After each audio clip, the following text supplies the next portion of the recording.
Hello, everyone, and welcome to episode 3 of Shootouts and Shoutouts. This is our after show for the wonderful game that we play every Wednesday night called Tales of the Wasted West, based on, of course, the Waste of Chaos Kickstarter from Cobalt Press and all of the wonderful content that comes with that. And there's a lot to unpack, so we're going to get to all that because I think there's lots of things. But first, the kobolds at the table, or those that represent Cobalt Press. Now, we've done 3 episodes now.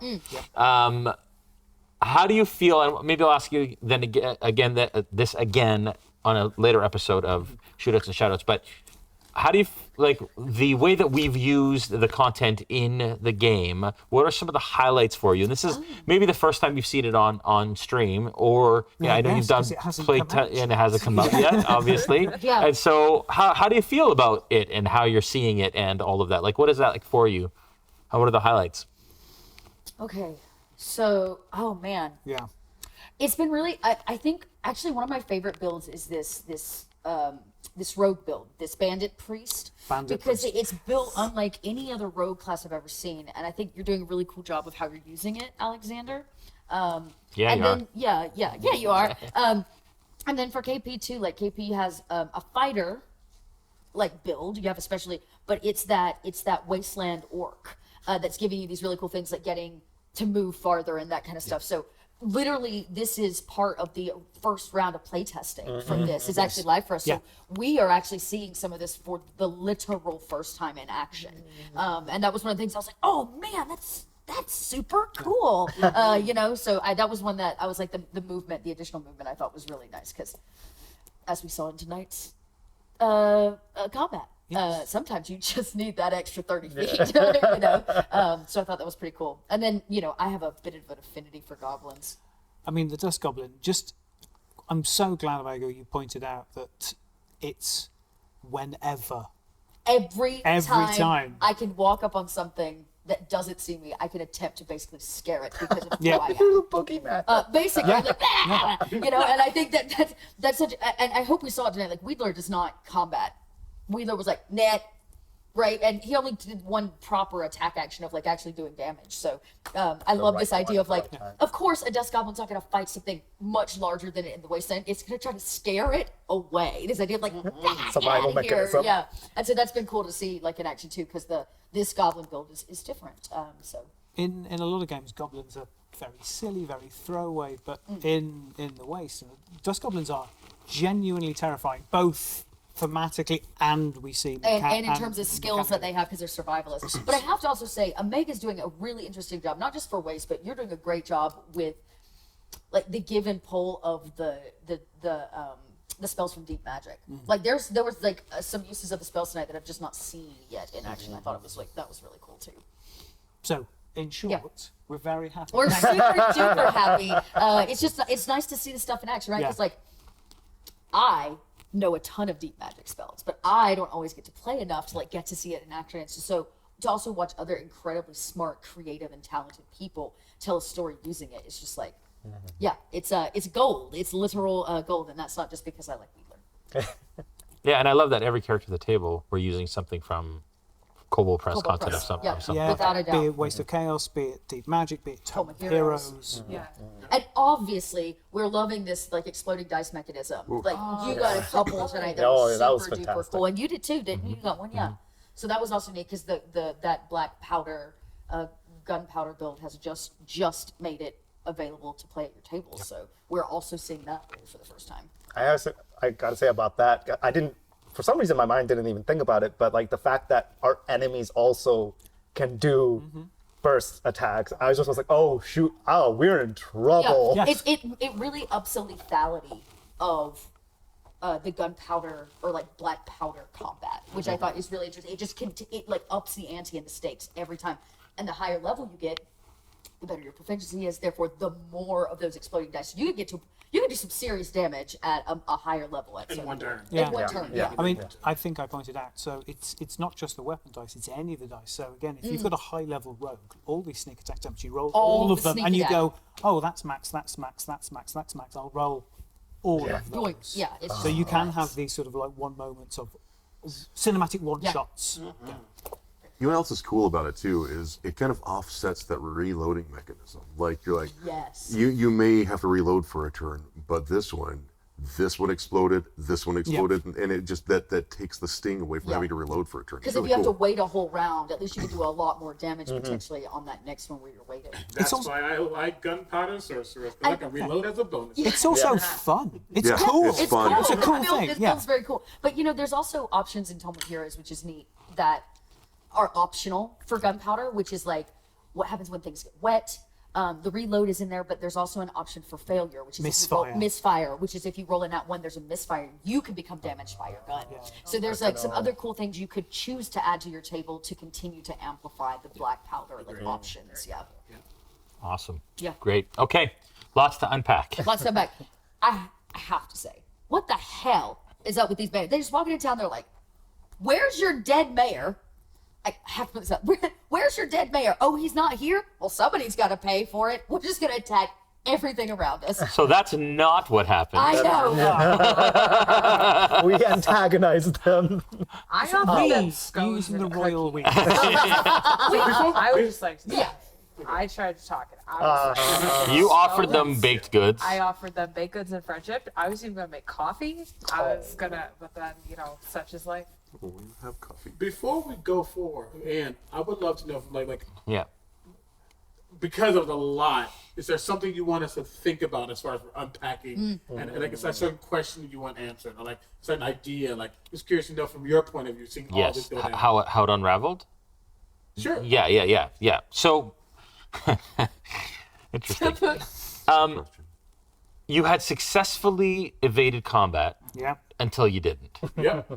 And so you had there will be consequences to your actions, and this whole thing that just happened were consequences to actions. Yep. And that's my job. My job isn't to kill you. My job isn't to take you guys out, and it's not me versus you. But I will absolutely allow consequences to occur when you do certain things. I'm not saying any of you did dumb things, but you play dumb games, you win dumb prizes, right? And so Shiv, if that's your character, that's great. But you had pulled out another weapon, which escalated it all again, which then And you made a first attack. I did. Yeah. I Yeah, and you were the first instigated. attack. Yeah, I remember because that. you recognized the thing. So anyways, all of it together, I didn't have an intention for how this was going to go, which I never do. I just have ideas of the multiple ways it possibly can, and sometimes it doesn't even go those ways. So it went the way that it should have in the end, or the way that it did, and that's just something that we learned from. That's something we move forward from. Not good, not bad, just happened, and then we go from there and navigate. I'm very curious to know where these people ashed off to. I'm also interested in where their ashes are floating away to, because Wheeler tried really hard to capture the bandit leader. He would not have been strong enough to drag him into the jail cell, but that was his goal. He wanted to capture him. But this trick tooth, which Wheeler has noted, is like, I could do that. How can I reverse alter that? But that's I think this is a different kind of bandit crew, because a lot of times bandits will run when things go south. This crew did not run, which means that there's something special going on with them. And I look forward to finding out what. And now we know they're somehow connected to your past. Well, I mean, Or at least one of them was. I mean, if you know that no matter how catastrophic the injuries, no matter how much pain is inflicted upon you, you will recuperate somewhere. else. You can fight until your last breath and push yourself beyond what would normally be possible. Now my question is, one of them did not dust. No. Just the. We had two dust. See, I'm thinking brand new recruit, hasn't been through an initiation, hasn't done the thing. He got a pickaxe to the face, so. Right? Also, raining brimstone, dope. Oh yeah. Yes. So many cool moments. I loved it. Very cool. It's actually kind of a more controlled version of Fireball, which is neat. It's like a way more, because it has a radius effect and it's not as large. And the brimstone, when it falls, it stays.